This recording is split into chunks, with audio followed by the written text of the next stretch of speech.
Hi everyone, I'm Eric. And I'm Christopher. And we're Grow For Me Gardening. Today we're feeling the blues. Well, not the sad kind of blues. We are taking after some blue flowering perennials today. We have some new varieties to plant, we have some older varieties to cut back, and we're just going to share some of our favorites.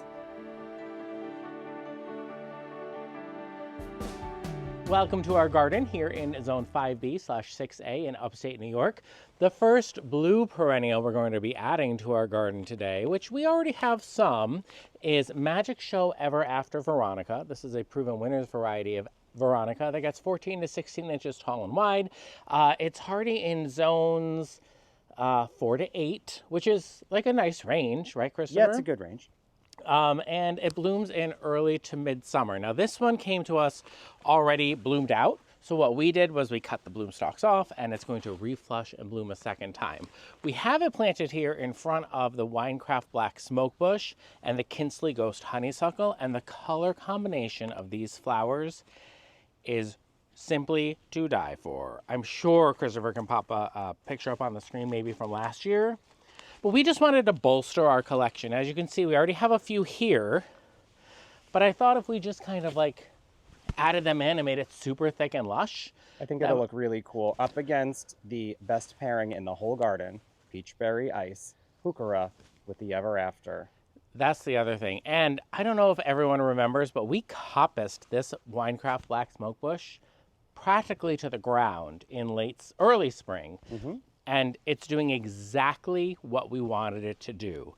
The foliage is bolder, it's more intensely saturated, and the shape is just so much more uniform and more under control. And you combine that with the big, gorgeous bracts of this Kinsley Ghost Honeysuckle, kind of looks like eucalyptus, right?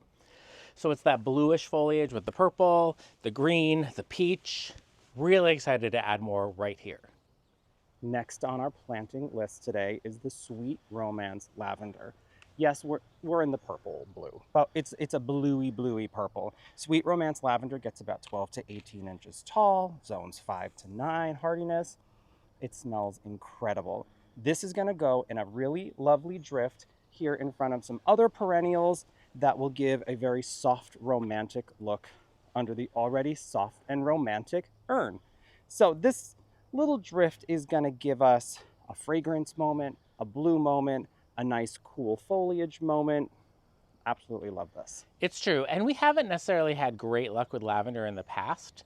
I don't know if it's because we're too moist and too humid here, but I'm excited to try this variety. And we're not going to hook it up on drip. No, we're going to let this one do its thing. It does get some sprinkler in this area, so I don't think we're going to need to supplement its water. Yeah, I'm really excited to see how that looks and get it in the ground and finish up this new bed. Our third and final blue perennial we are adding to the garden today is Veronica Fascination. And this is a new perennial for us. I saw the tag and it really caught my eye because I love this color and I love this structure and form on a plant. It's going to get about 4 feet tall and 2 feet wide. It prefers full sun. It can handle part sun, but it might fall over a little bit. But I thought that popping out of this spot right here, it would kind of be perfect. It'll fill in that area with the hollyhocks behind it that get just a little taller. You've got the Stand By Me Lavender Clematis, and there is quite a bit of Verbena bonariensis that has reseeded itself, so it's going to kind of tuck in really pretty. Yeah, and those aren't traditional hollyhocks that get like really tall, so they won't compete height-wise. They're the smaller ones. They're champagne, double champagne majorette. Yes. And so they stay a little bit smaller. They're very sweet. I can't wait till they start blooming. Oh, and that color is going to be really good. This is a Cheyenne Sky Panicum right behind the honey apricot flavorette roses. So that'll be a really nice texture contrast. Lots of good textures and shades in here. Ooh, look at that color. Close up, close up. Are you kidding me? Everybody Gorgeous. sniff. Everyone have a sniff. So we'll get those 3 things in the ground, and then we have to get on top of our catmint. Right here in front of the Winecraft Black, we'll get these Ever After, or Magic Show Ever After Veronica. Spike Speedwell. I always thought Spike Speedwell was a funny name for a plant. Yes, it's a little bit squeezy in here, but we want the lush. We want the full look. It's going to be great. So I'm going to just pop these in and amongst the other plants. It's hard to get in there. It's definitely hard to get in here. The good thing is this is the kind of area where you can mess up the mulch. Can you? If I don't fall and kill all the other plants first. I wonder if you're going to get some of the honeysuckle or Winecraft black roots while you're there. That's exactly what I'm in right now. Not that much. I love this Kinsley's Ghost. It is gorgeous. This is, so the Kinsley's Ghost, which is the honeysuckle behind Christopher, I purchased on greatgardenplants.com as a quart, maybe 3 or 4 seasons ago. And the first season it kind of sat, and the second season it kind of sat. Last year we had a really late freeze, which I think might have pushed it back a little bit. How are those roots? Good roots. Oh, very nice. Very nice roots. They're not that root bound. I just want them to sit nicer in the hole. Yeah. And, but this year, this thing has taken off. I love watching you try and get in there. You're doing a great job. Just throw it at the hole and hope for the best. Nestle it in. It's nestled. It's nestled. It's a little shadowed, but I'm sure everyone can imagine what a plant being put into a hole looks like. Yeah, and over here, the soil is amazing. We've been using compost as mulch here for a couple seasons now, so we've gotten to get the full benefits. And I'm trying to think what motivated us to make that change. I remember we were using black bark mulch, and it was graying out, and it was like big chunks, and that's kind of what the... I don't remember how that change was. I think I just decided that we needed to improve the soil, and that was the best way to do it. And then one season we decided to order bulk compost. What did you see? There's like 100 millipedes curled up under where the can was. Oh, that's funny. Ew. All right, well. May I have that shovel? The big one? Yes, please. Let me dig the millipedes. Gross. Do millipedes eat decaying matter like roly-polies? Probably, but everything has its place in the garden. I try to remind myself. So when we decided to make the switch to compost, we ordered manure-based compost in bulk from a local landscape supplier, and they come and dump it on the driveway. And then we load it into our gorilla carts and walk around and spread it. And we just put it right over the bark mulch. And the bark mulch instantly dissolved that season, right? Yeah, it was completely gone by the next year. Yeah, I think all the bugs and stuff ate it and brought it into the ground. And we've never gone back. And it really is... It's... sorry. I know, I'm sorry, I'm talking to the people. It's really been life-changing for the garden soil. We've gone from that sandy, rocky soil that we've showed you in the new garden beds to really nice soil. No more ugly Easter chocolate from CVS soil.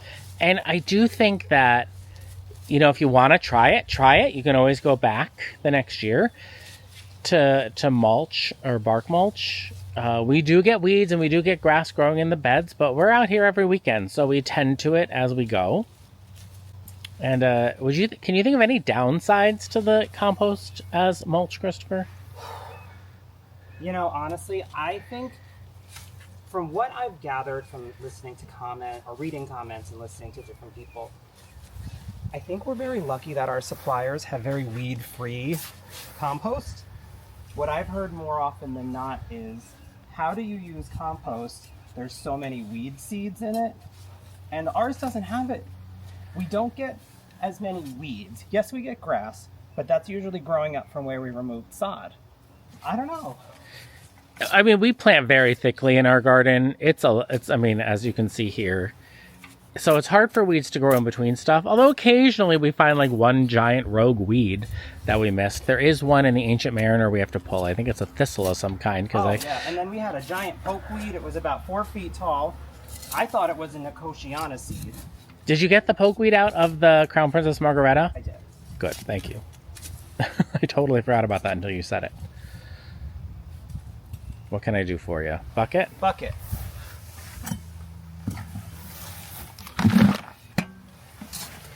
More bucket? No. Okay. But I would say of all the Veronicas from Proven Winners, this one is my favorite. Hands down. Because of the color. It's just this really pretty periwinkle sky blue kind of color. And so those right next to it, same plant. Getting its first flush ready to go. It starts out with a little bit more of a traditional green, and then once this first flush comes through, it flowers, it darkens up. Yeah. I think that looks great. It's done. You did it! Woo! Good job. All right, my turn to get the Sweet Romance Lavender in the ground. I'm trying to arrange the spacing on these. I think I'm almost there. What do you think of that? I know it was 12-inch minimum spacing, 18-inch max. But if you want minimum spacing. So we have these cotton candy electrum that we planted, and they were delivered a little bit damaged, and they're rebounding, so that's why you see the leaves like that. They'll be fine. This is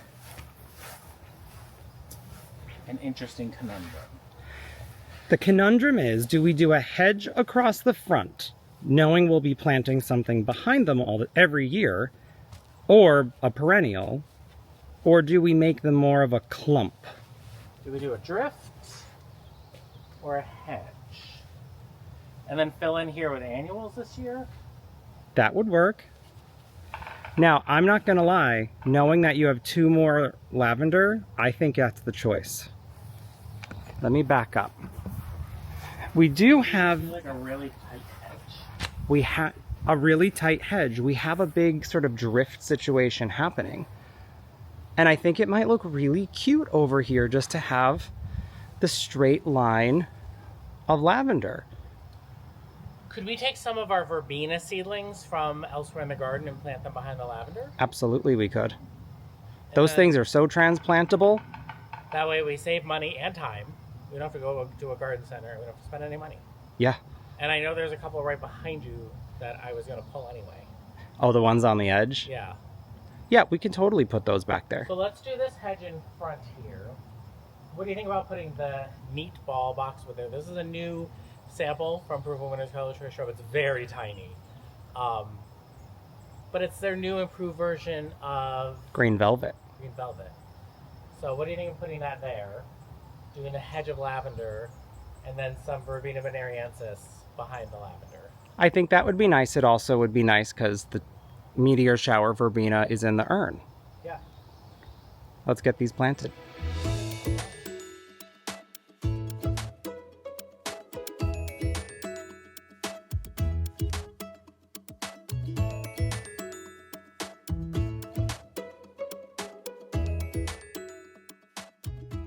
Glorious handful of verbena seedlings, Eric. Look at this.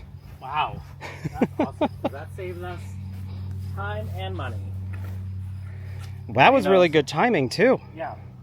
Here. Let's just like fill them in. Oh, okay.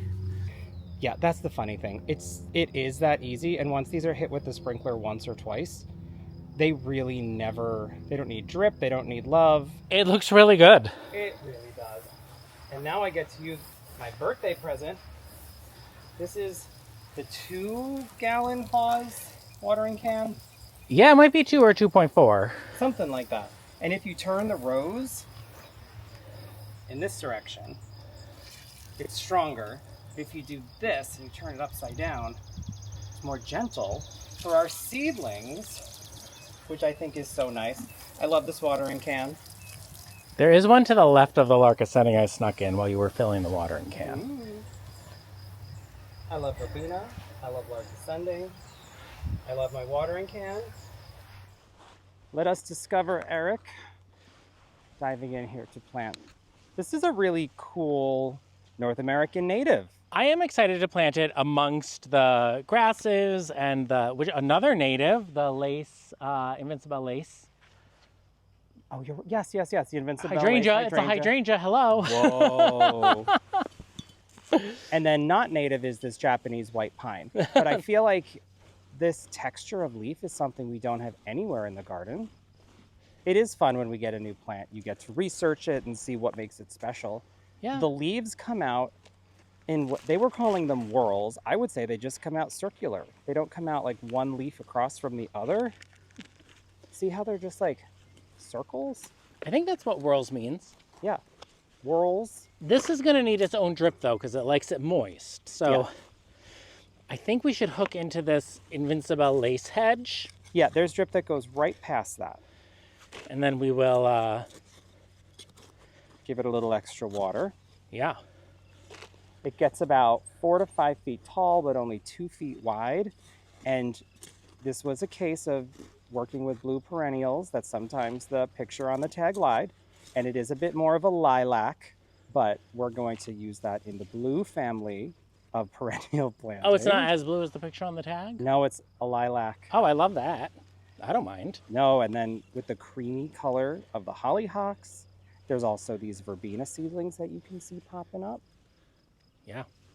The I think I planted this a little low. The plummy color of the lace. There's going to be a lot of great color happening here, and the Culver's root's going to be quite a big part of that. I'm excited. And this is kind of like pollinator heaven over here when the sugar shack opens up and the verbena are out. And what else? The hollyhocks. The Invincible lace is great for pollinators. Also, the massive amount of dahlias. True. There's going to be a lot of happy bees living in this area. Our first blue perennial that we need to cut back, its first flush is all done, is Bumblesky Meadow Sage. The name had eluded us for years. And then I think we were Googling meadow sage and light blue and came across Bumblesky, and immediately the plant tag flashed back into my mind. And we knew it was that's the one. it. So come on in close, Christopher. I want to talk a little bit about where I'm going to cut this back, because it's going to be a different place than where we're cutting back some of the other perennials. So you can see here that there's a pretty nice bit of greenery here, and the flower stem ends here, right? Yes. So I'm going to cut kind of right above the leaf canopy, and I'm not going to be precious about it, and it's not going to look great right away. It's probably going to look a little bit icky for the next week or two, but what it's going to do is put out new growth that's going to cover these cuts. And we'll probably get a second flush. The second flush isn't going to be as strong, and it's definitely not going to be as like floriferous as this, but it's still going to look great. It's going to look a little bit better, in my opinion, than the spent stems. Now, the pruners I'm using are Katsune pruners, and they're a Japanese pruner. I like them because they're really lightweight. They're really easy to use. The price point is good for us, especially at the rate that we lose pruners or accidentally throw them out. Yeah, it's more likely that we accidentally throw them out. Yeah. And this is a perennial.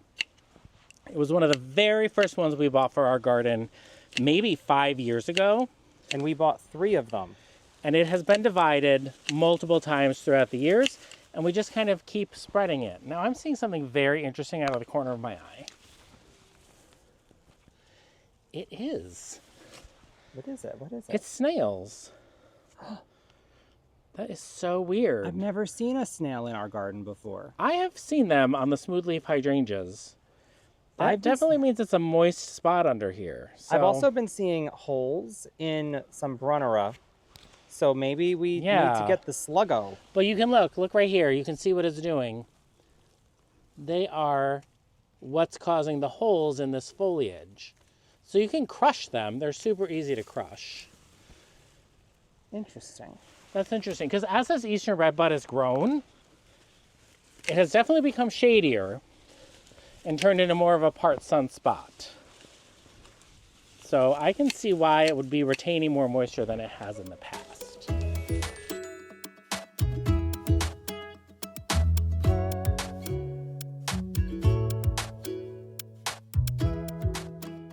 If you zoom in here, Christopher, you'll see that this one is pretty weak. And as I cut stuff back, we saw that this is where it had the most vole channels. And voles are kind of like a meadow mouse. In our area, they're a big garden pest. They come in, they eat the roots and the bases of plants. And so this one had the most damage done to it and had the most like runs around it. And then the runs kind of went through here. So by exposing the runs and covering them up and cutting back, it's going to make it a little trickier for the voles to sneak by their predators. So it doesn't look great now, but give it a couple of weeks and it'll reflush and look amazing. Right next to me here, we have some Jack of Diamonds Brunnera, as well as some New Hampshire purple geranium. Really, really pretty combination. But blue flowering perennials that they are, they put out these beautiful little tiny blue flowers. This year they were exceptionally beautiful. Yeah. And then they start putting out the leaves that Brunnera are more known for.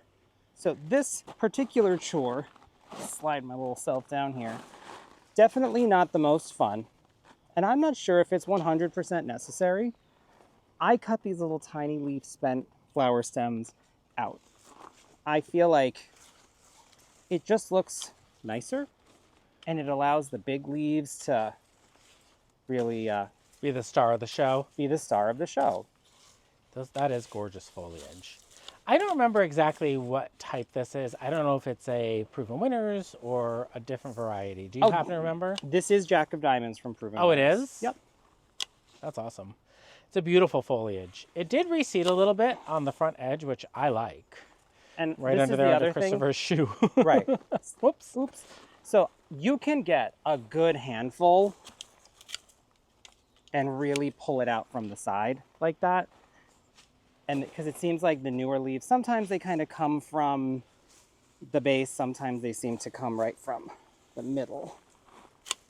But all of a sudden you're like, wait, oh, it's that big leaf silver Brunnera that we love so much. It is really pretty. And putting this bird bath here, total change of topic. Big hit with the birds. They love that it's kind of nestled in underneath this Japanese maple. So it looks really rough. And I probably could have been a tiny bit cleaner with this, but I know these are gonna flush back with really big, beautiful leaves in no time at all. So this will get a little bit of rake once we're done with some other chores. These geraniums are gonna love it. They can fluff out a little bit fuller here. Gonna be a nice little spot. So our second blue flowering perennial is done, which leads us to our biggest, longest, hardest part of the day. This next one is going to hurt. It's going to have the most impact on how our garden currently looks, and it's cutting back all of this Walker's Low Catmint, which is covered in pollinators right now, has a beautiful flush of blooms on it, but we have a date ahead of us right now. We have an open days tour with the Garden Conservancy happening in July, and we want to make sure that these are nice and fresh by then. So what we're going to do is we're going to cut back all of our Walker's Low Catmint. It's going to have a big impact, not a great one right away, but then within the next few weeks, it'll be nice and fresh and flush, a little bit shorter, not as many blooms, but much neater. So take a look here. We have Gabriel Oak. Gabriel Oak is being swallowed by the Walker's Low Catmint, which I like this look. I'm a big fan of it. I think it's beautiful. But what Walker's Low is doing right now is it's keeping the cage around Gabriel Oak hidden. So you'll get to see one of our techniques that we have for keeping critters away from the bases of our roses. Take a look in there. That is chicken wire around the base of one of our roses. So we have found that the best way is to tag team this approach. I'm going to hold up the Walker's Low Catmint. Christopher will be on the ground and he will cut it maybe an inch, 2 inches from the base with our electric shears. So do you have any more to explain before we get to work, Christopher? I think this is a painful but very easy explanation chore. It's important to remember that in the 5 or so weeks that we have until the garden show, the Walker's Low Catmint will reflush beautifully. And as we're moving around, some of them that have gotten more water have really splayed out flat. There's yellowing leaves, and the second flush is already coming. So we're just cutting it all, and it will look beautiful. And I know that this particular spot is a hideout for a rabbit. So I am not too sad about cutting this back as it'll expose his hiding place. So I think the best way for us to approach this is set this camera up and just go for it. Yeah, let's do it.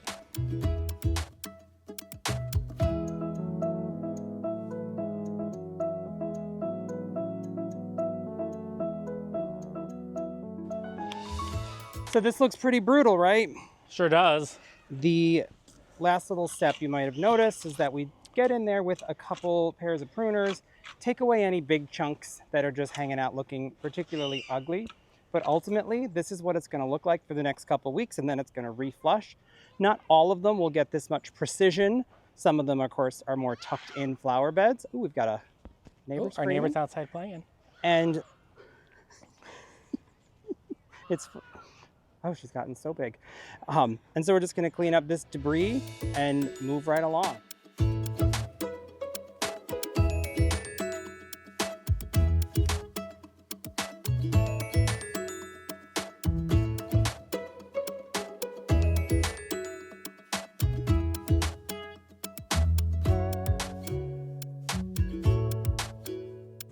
Christopher is in the bed, getting him way down.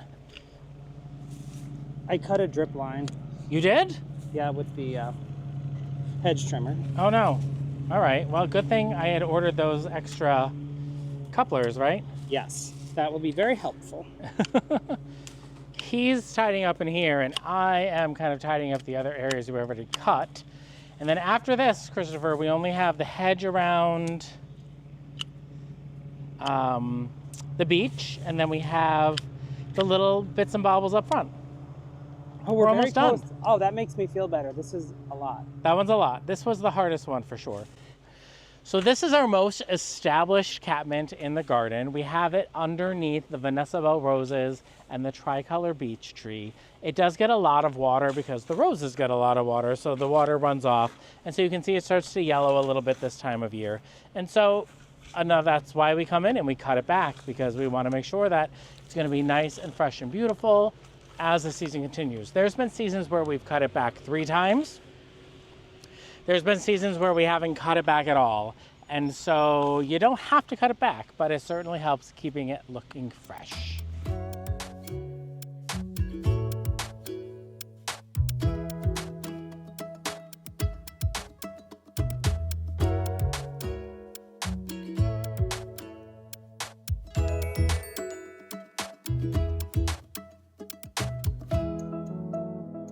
It's the next morning, and we wanted to show you how it looks with all the Walker's Low catmint cut back. Yesterday, we were so exhausted by the end that we totally forgot. But yes, we did wreak havoc on the garden by cutting back all of the Walker's Low catmint. And at first, I thought I was really going to miss it. And I do, but there is so much else going on in the garden that it's not as noticeable as I first thought it would be. A lot of positives are going to come from cutting it back, including a beautiful fresh reflush just in time for the Open Days tour in July. But also we were able to unveil or uncover some critters in our garden, including snails and mice and voles, and now we kind of know where everything's hiding out and we can treat those things accordingly. And I think that despite how hard it was absolutely worth the effort. I would have to say I 100% agree. And now we will get back to our regularly scheduled programming and show you some of our favorite blue flowering perennials in the garden. That Walker's Low catmint was quite a job, but we did want to continue on the blue perennial theme and kind of give you a tour and some ideas of what blue perennials do really well in our garden. And the first one that is a late spring through summer bloomer is the Roseanne geranium. This is a hardy geranium that is kind of a really short climber. It will climb up and through things if it has something to climb up and through, or it'll just sprawl out. Ours really enjoys parts under sun in our Zone 5B/6A garden. It's been a pretty strong performer for us. What do you think, Christopher? I love it. These are actually all divisions of the original 3 that I had to move forward as the Gatsby Pink got gigantic. So they just kind of peek out from underneath and give that little blue accent to the oak leaf hydrangea. Another star of the spring garden that I think we featured quite a bit on Instagram this year is the Heaven Sent Jacob's Ladder or Polemonium. We have 5 of them here in a drift. They get this beautiful fern-like texture, you know, that Jacob's Ladder look, with these pretty blue flowers. And I'm honestly, these are all like the little pinky things you might be seeing. Those are all the faded blooms. And this kind of covers that all up, doesn't require any maintenance from us. And it just gives us a beautiful foliage interest after it gives us that beautiful blue show. Talk about unique and lots of impact. It's Boom Chocolata, another hardy geranium. It's so tall, right? You know, every year Eric says, we didn't plant them too far apart, as I'm complaining that it looks so barren right there. I think it's safe to say they filled in. They filled in. They are a heaven for these pollinators. And yeah, I would say overall, between the dark chocolatey red foliage and the bright bluish purple flowers, that they're really interesting, really unique, and they don't sprawl. They stay pretty upright for us. And I would really recommend them as a perennial in your garden. Not currently flowering, but absolutely a stunning perennial is Storm Cloud Amsonia. In the springtime, it looks like little black asparagus shoots coming out of the ground. Then you get these olive green leaves, this gorgeous blue flower pops up, and then it fills out like a small shrub, and you get this effect for the rest of the season. And once fall arrives, it turns an intense yellowy orange, bringing lots of fall interest to the garden. So Storm Cloud Amsonia for a blue perennial is high on our list of recommendations. The last 2 things we want to share with you on our exploration of blue perennials today.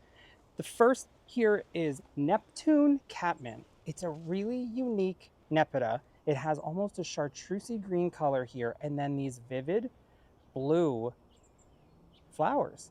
And they keep this really kind of dark blue all the way through. At some point in the season, we might shear this back like the Walker's Low, but it does bloom later, and it gives such a different interest, especially with this dark sedum below it. Really cool contrast. And then the last one is a new for 2025 perennial called Totally Stoked Riptide Stokes Aster. These are gigantic blue flowers, and they're apparently, with some deadheading, they might keep going through the whole season. So that's what they're supposed to do, yeah. It comes out next year. We're going to trial it this year, see what we think. It did say that it got pretty wide. It is supposed to get enormous. And in that case, perfect spot, because we've got some giant allium and just some annuals down here for the time being. But if this fills in really nicely and gets covered in blue flowers, I think that would be a blue flowering perennial for the win. Well, thank you so much for joining us today on our exploration of blue perennials, planting some in the garden, maintaining some, and then kind of showing off some of our favorites. Do you still have the blues? I don't have the blues anymore. I am cured. Again, I'm Eric. And I'm Christopher. And we're Grow For Me Gardening. Thanks for growing with us.